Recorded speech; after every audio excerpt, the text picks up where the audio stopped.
Bienvenue, c'est Entreprendre en Limousin, aux rencontres de la création et de la transmission d'entreprises de Limoges. Nous sommes ici au Zénith.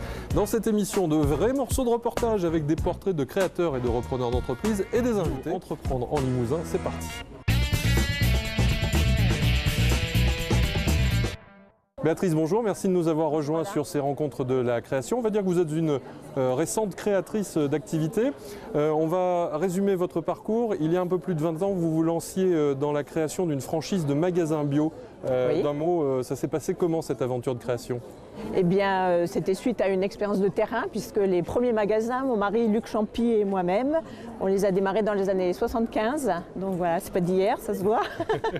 Et puis, en ayant formé nos équipes, puisqu'à un moment donné, on a eu aussi 3 magasins qui fonctionnaient en même temps, on s'est fait connaître. Et puis, d'autres magasins donc de produits bio et diététiques en France nous ont demandé nos services.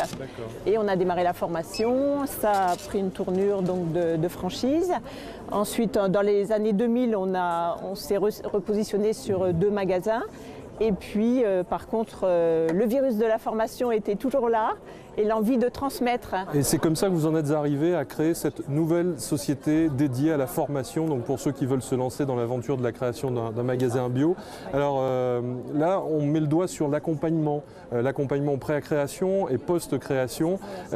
Qu'est-ce qui compte dans le lancement d'une boutique spécialisée en matière d'accompagnement ? Bon, j'imagine qu'il y a tous les dossiers de gestion, de comptabilité, mais il y a quelque chose en plus, parce que là, on est sur une activité qui n'est plus une activité de niche, mais vraiment de magasins qui ont le vent en poupe. Oui, tout à fait. Il y a un gros développement actuellement. Par contre, ce qui nous semble primordial, et comme depuis toujours, c'est d'avoir la passion du produit. Je crois que dans tous les domaines d'activité, quand on crée une entreprise, il faut aimer le produit qu'on a envie de faire découvrir.